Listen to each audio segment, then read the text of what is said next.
Helios 522, do you read? High above Athens, fighter jets track a 737 as it circles the city. 522, do you read? Over.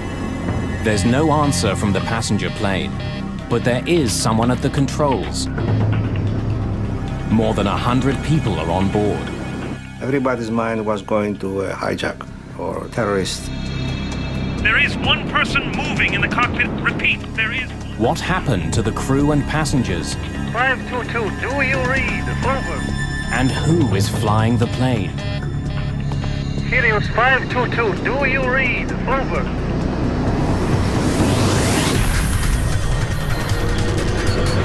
Mayday, Mayday.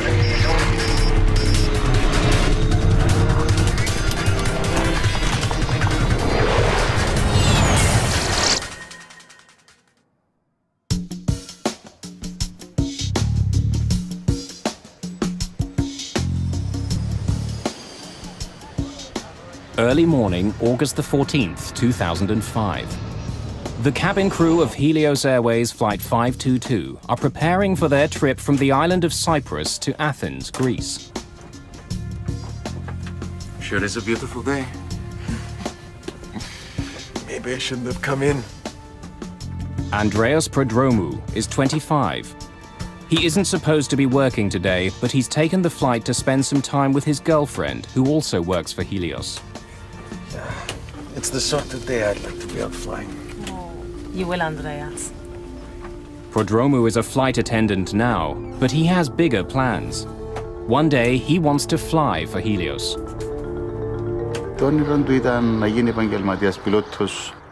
His dream was to become a professional pilot. Personally, I wanted him to stay in the family business. We often talked about this. We've got company. Stay warm at the back. I will.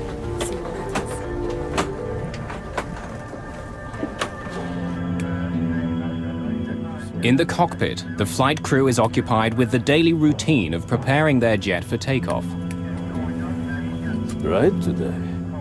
Captain Hans Merten is an East German, a contract pilot hired by Helios for the busy holiday season. Are you almost through? Pardon? You almost done. Nearly. His co-pilot is from Cyprus. Pambos Charalambous has been working exclusively for Helios for the last 5 years. Before beginning any flight, crews are required to perform dozens of checks on various pieces of onboard equipment. It's a routine but necessary procedure.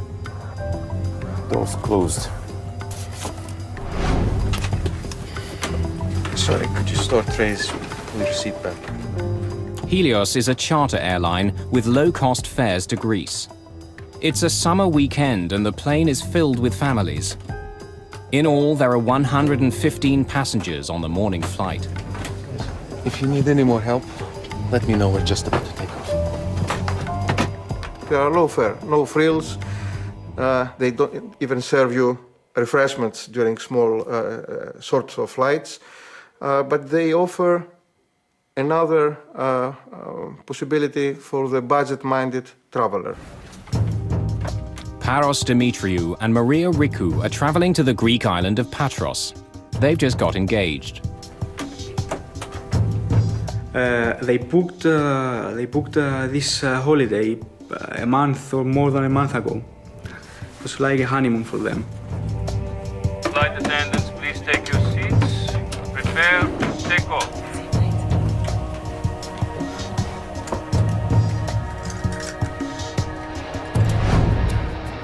Just a few minutes after 9 in the morning, Helios Airways Flight 522 lifts off into the bright sunshine.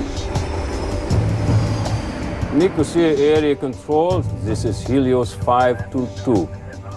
Request cruising at 340. Helios 522, you are cleared to climb to 340. Have a good day. Set 340. 340.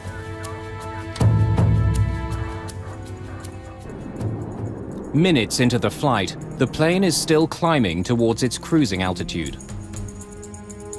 Suddenly, an alarm blares in the cockpit. What is it? The takeoff config warning? The flight crew is confused. The takeoff configuration alarm normally only sounds on the ground.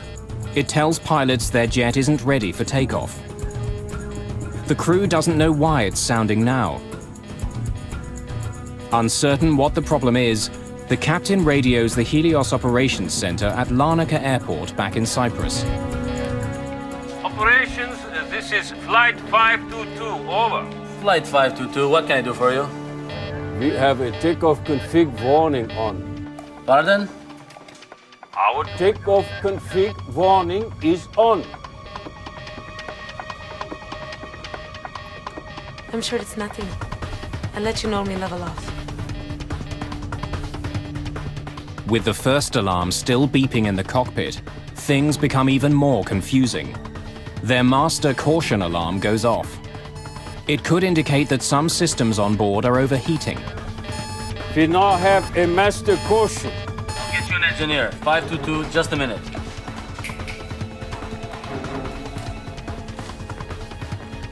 I find him very hard to understand. His accent is quite thick. Flight 522, what can I do for you?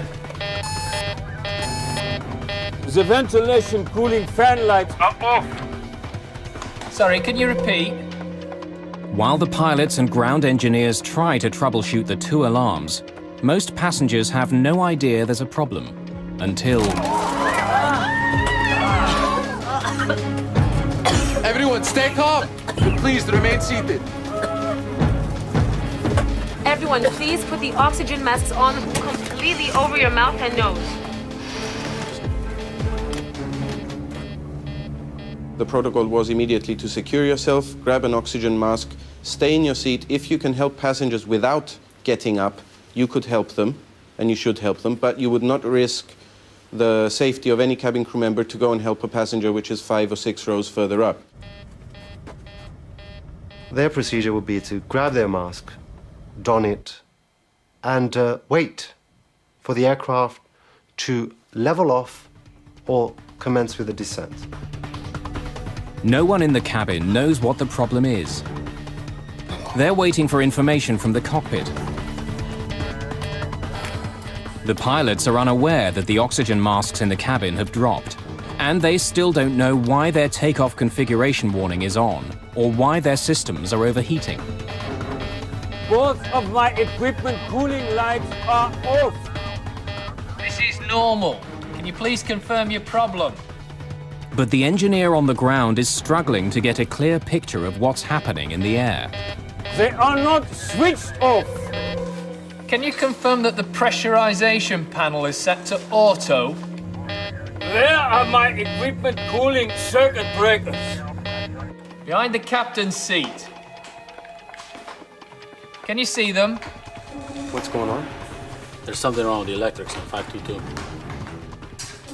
I had something to pick up from operations, so I was there. I figured, oh, not again, one of our problems. So I left. Oh, good luck. The problem doesn't seem serious, but as the plane continues to climb, passengers still haven't received any information from the cockpit. Helios 522, can you see the circuit breakers? And now the engineer on the ground loses contact with the aircraft. Helios 522, can you hear me? It's less than 30 minutes after takeoff, and Flight 522 is still on course. The plane is high above the Mediterranean Sea and headed straight towards Athens.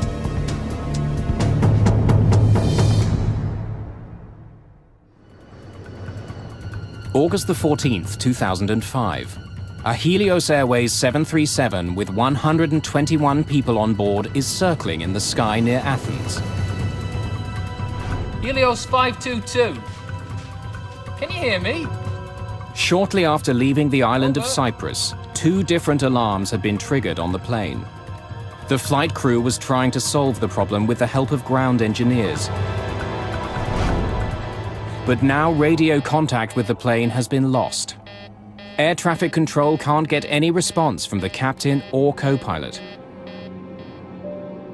The flight to Greece normally takes an hour and a half. But the passenger jet has been in the air for over 2 hours, circling in a holding pattern. We heard that there was an airplane which was flying into the Greek territory and had no communication. Everybody's mind was going to a hijack or to terrorists. More than 3 million people live in Athens. A plane slamming into the city could cause an incredible loss of life. This is a runaway aircraft. It's a possible hijacking or it's a possible terrorist act, so let's involve the military. The Greek Air Force scrambles 2 of its most sophisticated fighter jets to investigate the Helios plane. Helios 522, do you read? Over. But the pilots aren't getting any response. One of the jets flies closer to the cockpit. Someone is in the co-pilot's seat, slumped over the controls. But there's no sign of the captain at all. The fighter pilot radios air traffic control in Athens. Athens ACC, there is one figure in the cockpit of Helios 522. He appears non-responsive. Athens ACC, checking the cabin. He can see passengers in their seats, but none of them reacts to the presence of the jet.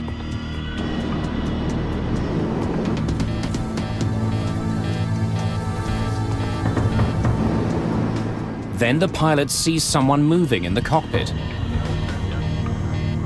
Athens control, there is one person moving in the cockpit of Helios 522. Repeat, there is one person inside the cockpit. Helios 522, do you read? Over. Helios 522, over. Flight HCY 522, this is Athens radar control. The F-16s continue shadowing the jet, but there's no response at all from the cockpit. One of them was actually in a shooting position behind the 737. The other one was nearby the cockpit and he was trying to communicate visually with the person in the cockpit.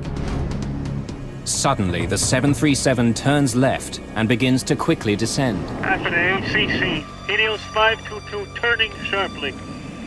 Following down. From more than 10,000 meters, the plane drops towards the ground. There is no structural failure, there is no fire, there is no problem, obvious problem from the external view with the plane. Helios 522, over, do you read? Helios 522, do you read? Over. Then, 2,100 meters above the ground, the person in the captain's seat acknowledges the fighter jet for the very first time. But no words are exchanged. Neither the fighter pilot nor local air traffic control can make radio contact with the jet. Just after 12 o'clock, almost 3 hours after it took off from the island of Cyprus, Helios Flight 522 slams into the ground.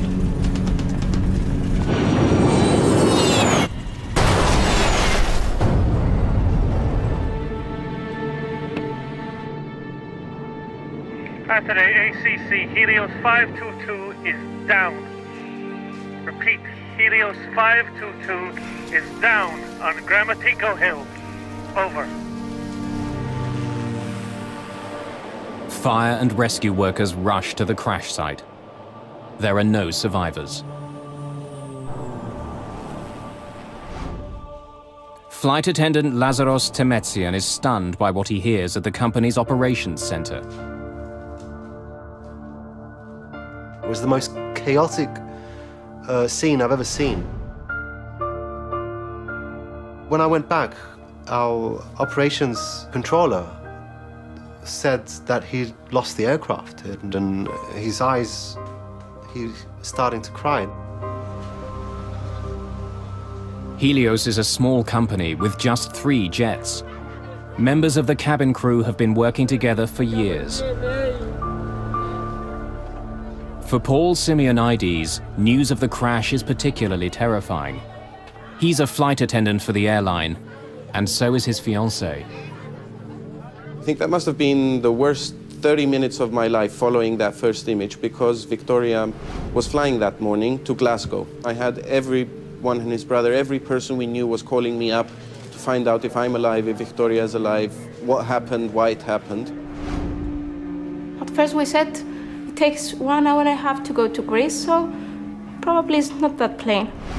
And it took about 2 or 3 hours later to know that Paris and Maria was on the plane that crashed. Andreas Prodromu's father didn't know his son had been called to fill in on Flight 522. I was told that Helios aircraft was lost by radar, and air controllers couldn't contact it. I got worried. I called Andreas's phone. He always had it on, and unfortunately, he wouldn't answer. After that phone call, I felt as if the ground was pulled out from under my feet. It's the worst air crash in the history of Greece. Most of the 121 victims are from Cyprus. The small island nation declares 3 days of mourning following the crash. It's an eerie disaster. For over an hour, air traffic controllers watched the passenger jet fly in radio silence closer and closer to Athens, with no idea what was happening inside the jet. Now, piece by piece, investigators are trying to find out. So we climbed over the hill, and there we were, facing this situation, which was beyond any description. I saw a great area in front of me, which was burning. It was black. Burning, people spread, pieces of the airplane. It is a truly nightmarish sight. I hope that I never experience it again. It was terrible, just terrible. Investigators immediately start looking for the cause of the crash. In the early days, their efforts take a frustrating turn.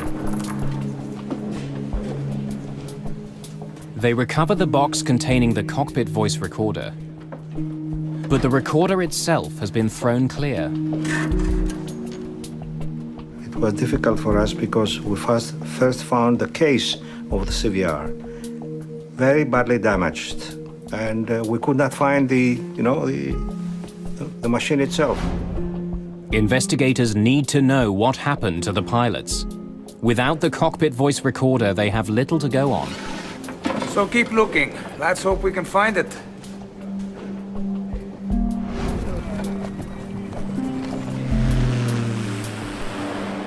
Bodies recovered from the wreckage are brought to the offices of Athens' chief coroner. Autopsies add more mystery to the case. Everyone on board the plane was alive at the time of the crash. There were scenarios at the time that they had all died in midair. But the truth, they did not die from inhaling a toxic substance in the airplane or from an explosion. These people died on impact.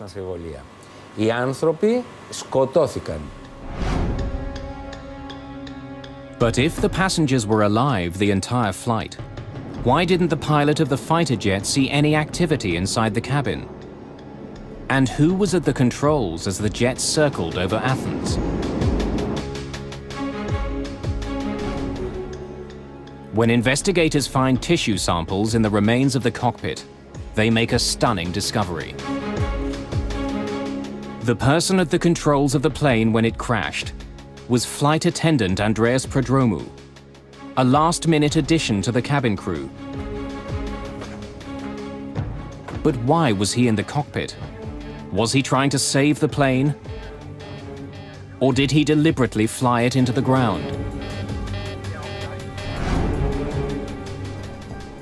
Several days after finding the outer case of the cockpit voice recorder, investigators find the recording itself.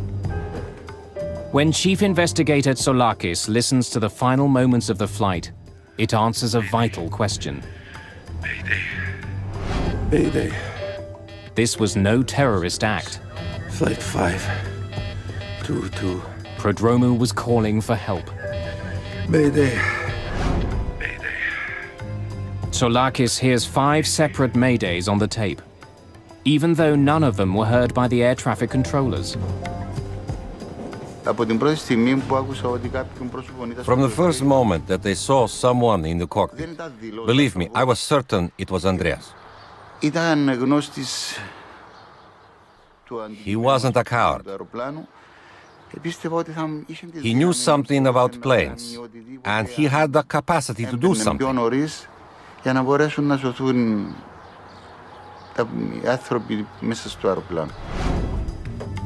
In fact, Prodromou had his commercial pilot's license. It was the first step towards his goal of becoming a captain for Helios. It's the sort of day I'd like to be out flying. Oh, you will, Andreas. But all of his training wouldn't have helped save the jet. When he was seen at the controls, Flight 522 had been in the air for almost 3 hours. And the reason the Helios plane seemed to veer away from the F-16s following it was because its left engine was out of fuel. No matter what caused the alarms to sound, the ultimate reason for the crash was simple. The DFTR and the CVR gave us absolute proof that the plane ran out of fuel. And this was the cause of the crash. Scheduled as a 90-minute flight, the plane didn't have enough fuel to stay in the air for over 3 hours. But why had the plane flown so much longer than it was supposed to? Tsoulakis now knows who was in the cockpit of the plane and why it crashed. But to fully understand the mystery, he needs more information.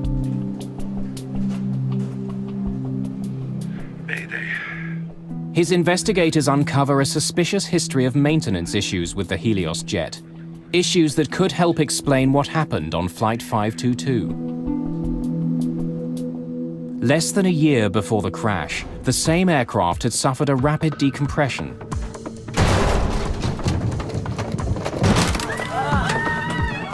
Lazaros Temetsian worked on that flight. I was in the back of the aircraft at the time. There was a loud metallic bang, a clanging sound, and the oxygen masks dropped in the cabin.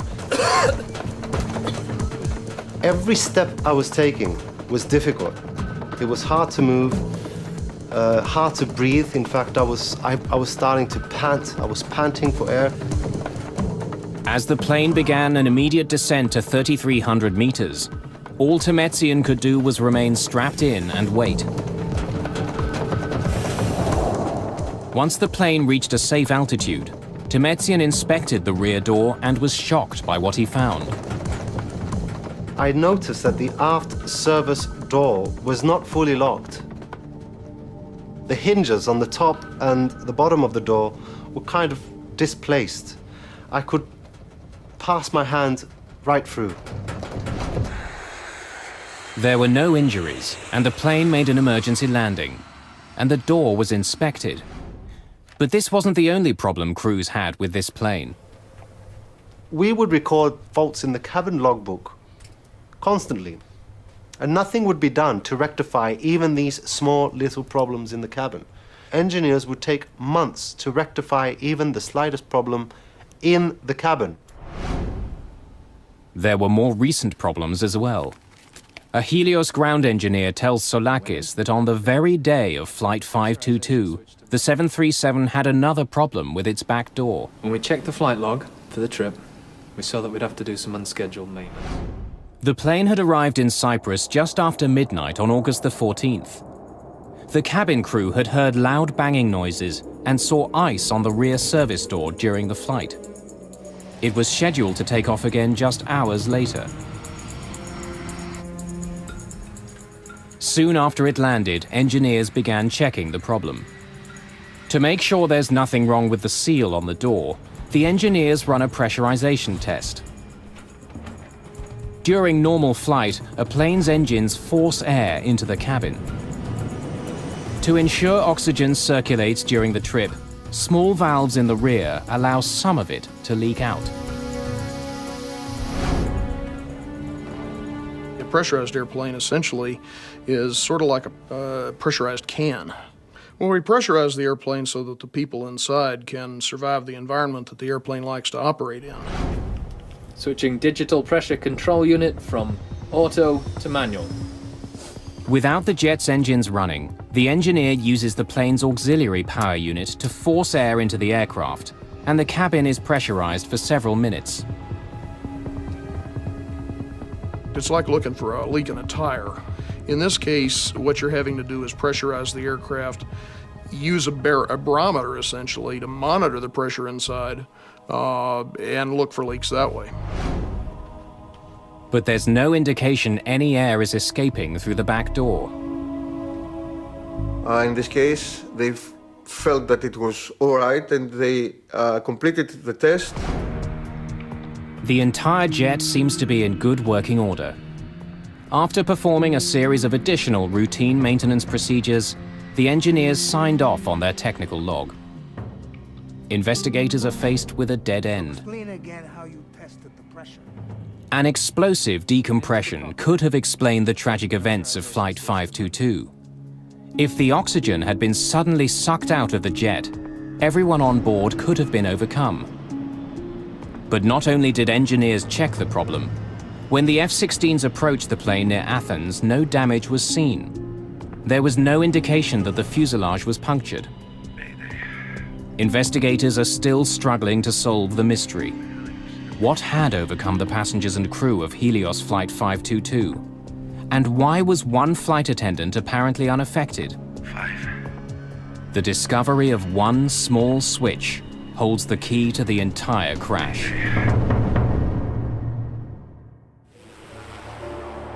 The crash of Helios Flight 522 is one of the most mysterious air disasters ever.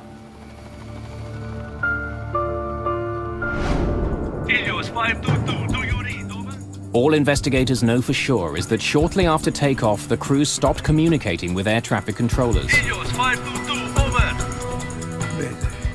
Then, after 2.5 hours in the air, one of the plane's flight attendants was seen at the controls.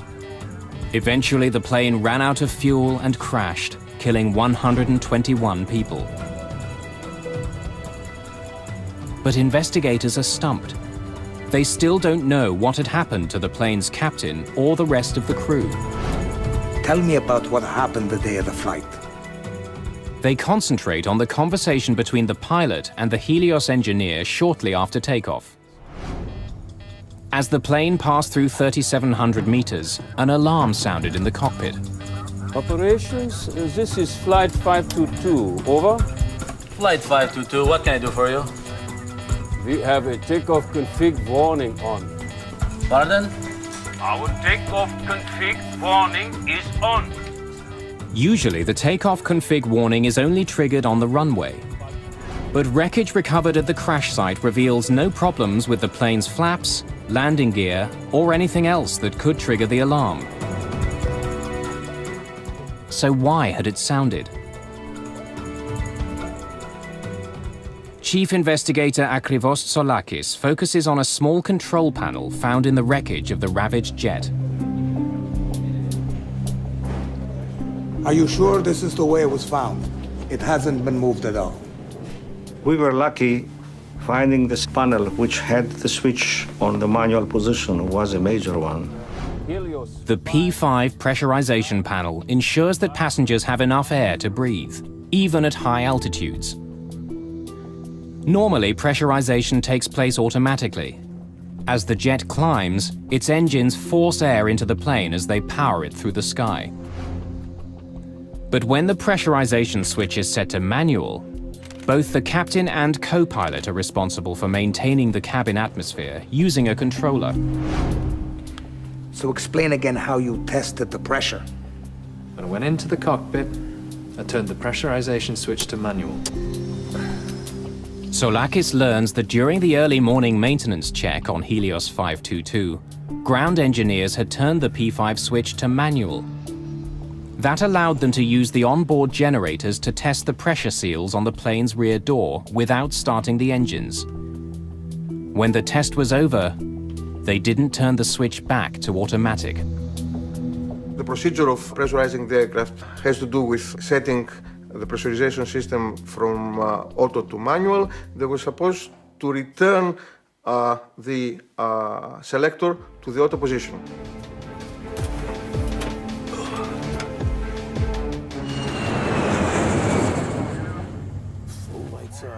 Several hours later, when the flight crew entered the cockpit, the pressurization switch was still set to manual. Lead air switches. It's bright today. Are you almost through? Pardon? But neither the pilot nor co-pilot saw it. As a result, after takeoff, the cabin would not pressurize automatically. And the higher Flight 522 climbed, the thinner the atmosphere became. Not turning the switch back to automatic was a deadly, hidden danger. Are you sure this is the way it was found? It hasn't been moved at all. Soulakis believes this panel could be the key to the disaster. Leaving one switch on manual could have led to all the other problems the plane faced. To prove he's right, he takes an unusual step. 4 months after the disaster, he takes an Olympic Airlines 737 on the same route flown by the Helios jet. If he's right about what caused the crash, this plane should react exactly like the doomed airliner did. Are we ready to go? When there is a complicated accident like this, I think a reenactment should be performed. Of course, it's expensive to have a jetliner flying for 3 or 4 hours. But it is worthy if you have to come with some results which benefit to the overall investigation. Make sure the P5 is set to manual.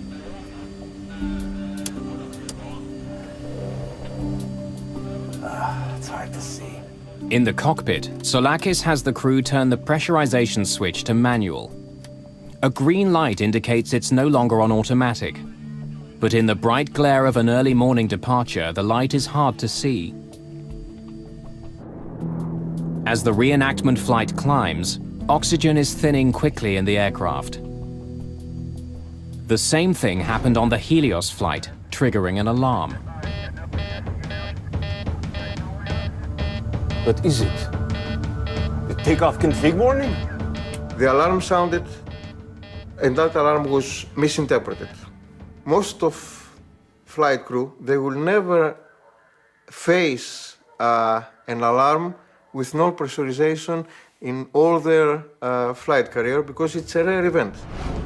Soulakis confirms that the alarm went off because of the dangerously low air pressure in the aircraft. But he also discovers that the sound itself is identical to the takeoff config warning. We have a takeoff config warning on. But even if the flight crew did misinterpret the first alarm, they still had another chance to determine what the real problem was. At almost 5,000 meters, the plane's master caution light flashed on and stayed on for almost a minute. We now have a master caution. But once again, the pilots misinterpreted the cause of the alarm. The master caution light can indicate that the plane's systems are overheating. But it can also tell pilots the oxygen masks are down. In this case, it was doing both at the same time. But since the crew didn't think they were having pressurization problems, they focused on the plane's cooling systems. The alarm about the non-cooling was a side effect of non-pressurization. Actually, it was not really that there was a high temperature inside the avionics bay, but it was the sensors that they were supposed to measure the temperature and the pressure in that area sensed that something was wrong. On the recreation flight, investigators monitor instruments recording the same events occurring on board their aircraft. At the same time, they also begin to feel the effects of the lack of oxygen. The first feelings you'd start to have were your ears would pop and you'd start feeling pressure in your sinuses. As you climb higher, you begin to feel almost giddy. It's almost like having a couple of drinks of alcohol. The dwindling oxygen levels could also help explain some of the crew's bizarre behavior. When the ground engineer asked about pressurization, Can you confirm that the pressurization panel is set to auto? Captain Merton ignores the question and responds with one of his own. Where are my equipment cooling circuit breakers? You really don't notice it at first. It's amazing how subtle it can be in the early phases. They'd start feeling dizzy. They begin to lose the ability to think coherently. In a way, it traps you into the situation. You can't react to anything. Eventually, you're going to lose consciousness. Soulakis believes that the captain may have been checking on the circuit breakers behind his seat when he and the co-pilot finally ran out of air. And unlike in the cabin, the oxygen masks in the cockpit do not automatically deploy if the atmosphere begins to thin. Helios 522. Can you hear me? On the other side of the locked cockpit door, no one in the cabin would have known that the plane was now flying itself. Nor would they have realized that a limitation of the passenger oxygen system had sealed the fate of everyone in the cabin. Passenger masks are supplied by a chemical generator above their seats. But the generators only produce enough oxygen to last about 12 minutes. Well, the problem with the passenger masks is, for one thing, they're not designed to keep you oxygenated at a high altitude. What they're designed to do is give you enough oxygen so that you can survive until the pilots get the airplane down to a low altitude. In almost every event where we've had a decompression, that's been perfectly adequate. For those who did put their masks on, they would have remained conscious for several minutes until their oxygen ran out. Then they too would have passed out. Once you get up to 34,000 feet, you're talking useful consciousness of 30 to 60 seconds. Most of the people, once the hypoxia begins to cause them to lose consciousness, they're just going to go to sleep. Without a flight crew, Helios 522 would have continued to Athens on autopilot. When the crew didn't take control, the autopilot would have put the jet in a holding pattern as it flew over the airport.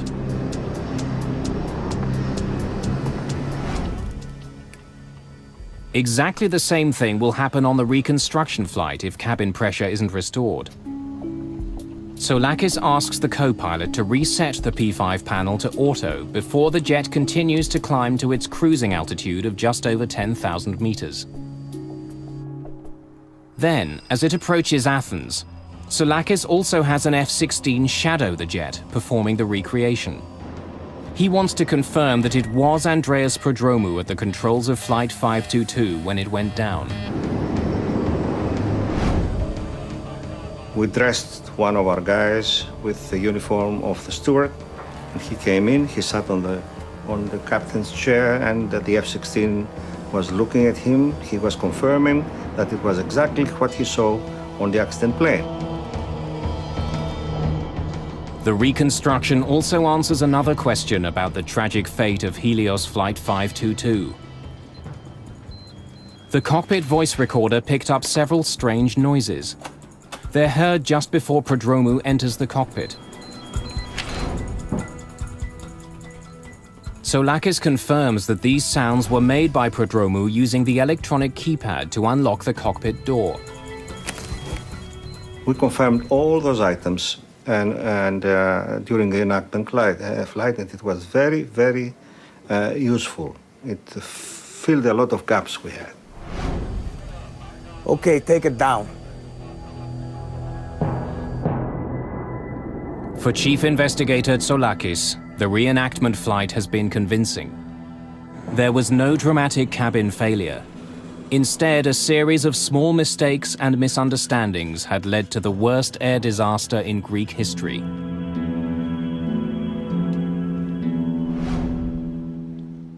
"15 months after the crash, Greek authorities released the official report on Helios Airways Flight 522.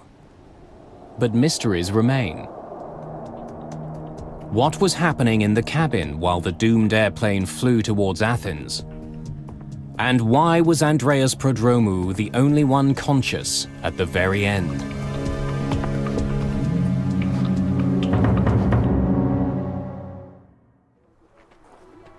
The crash of Helios Flight 522 was the worst disaster in the history of Greek aviation. Like many crashes, it was a fatal combination of mechanical problems and human error. The final accident report details a tragic series of oversights and false assumptions made by the flight crew. Problems that could have been easily prevented turned deadly for all 121 people on board. Where are my equipment cooling circuit breakers?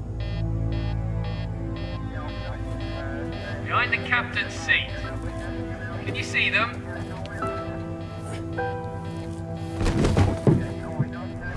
But what the final report does not do is explain what happened in the cabin of the plane. What actions did the flight attendants take? And why was Andreas Prodromou still conscious after almost 3 hours? Mayday. Interviews with Helios safety instructors and crew members paint a tragic picture of what may have occurred. Everyone, please put your masks on. We're not sure what the trouble is, but remain calm and please remain seated. Prodromou was sitting at the back of the cabin. When the oxygen masks fell, he would have waited for instructions from the cockpit. The flight attendants sitting at the front of the plane would have done the same, but none of them would have waited forever. We made it an issue at Helios to emphasize that cabin crew should not entirely depend on their procedures, but to think on their feet and to adapt to any impending situation. In most depressurizations, the plane descends quickly. But as minutes passed on the Helios flight, the plane continued to climb. Unsure of what was going on, Prodromou would have tried to contact the flight crew. Captain Merton.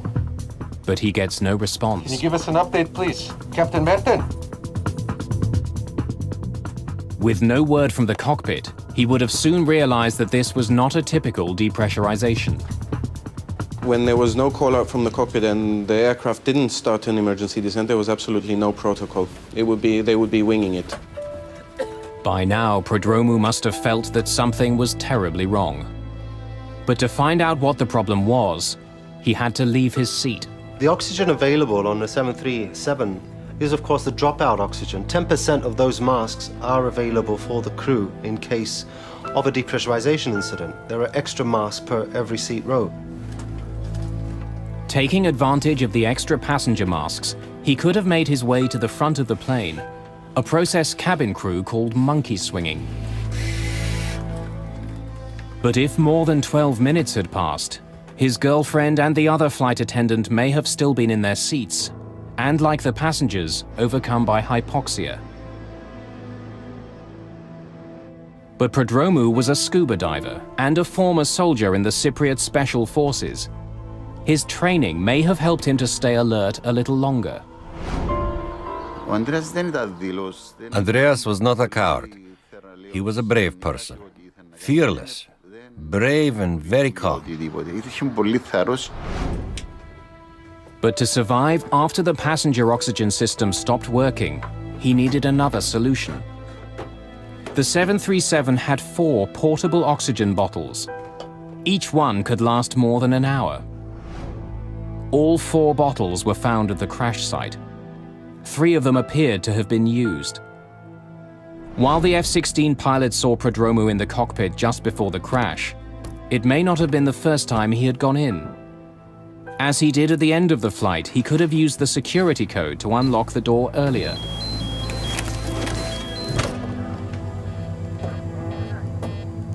The procedure would be to enter the flight deck via the cockpit door. Initially to bang on the door, and then, if no response is forthcoming, to enter the code and enter the flight deck. During the accident investigation, DNA was discovered on an oxygen mask in the cockpit that matched the co-pilot's. It's possible Prodromou used it to try and revive him. You can still revitalize somebody for quite an extended period of time if you get to them before major brain damage is set in. And that's somewhat a variable situation depending on the person, depending on how long they're exposed to a high altitude. But if he was in the cockpit earlier, why did he leave? No one will ever know. Probably was a little bit disoriented, a little bit confused. He's reacting a lot slower than he normally would. What was his state of mind? What was his physical condition? We think that he knew what was really the problem, but is that the real situation? It's a real question. After 3 hours in the air, everyone who didn't have bottled oxygen would have been unconscious. As it approached Athens, Flight 522 was now a ghost plane.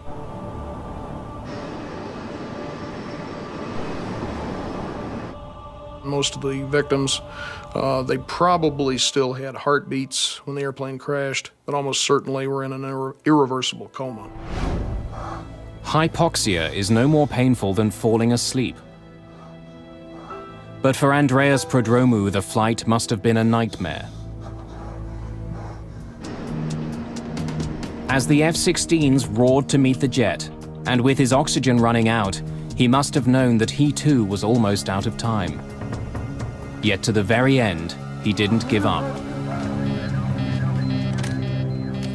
Prodromou made one last attempt to save the plane. When he returns to the cockpit, the young flight attendant who dreamed of becoming a pilot calls for help. But no one can hear him, probably because the radio was still tuned to Larnaca, the airport on Cyprus where the flight had taken off. Fighting hypoxia and struggling to control an airplane larger than any he had ever flown, Prodromou was in an impossible situation. Even if he could have landed the plane, it was now too late. Flight 522 was out of time and fuel.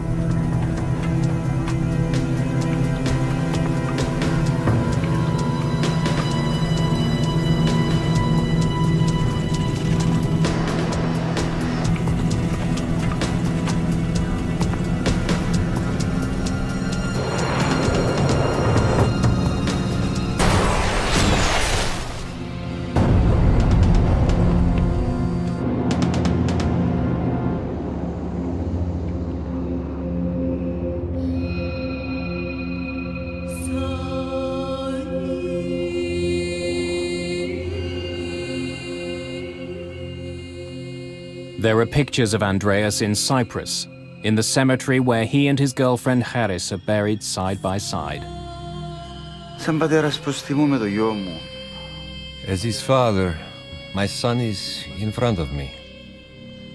Wherever I go, he's always there.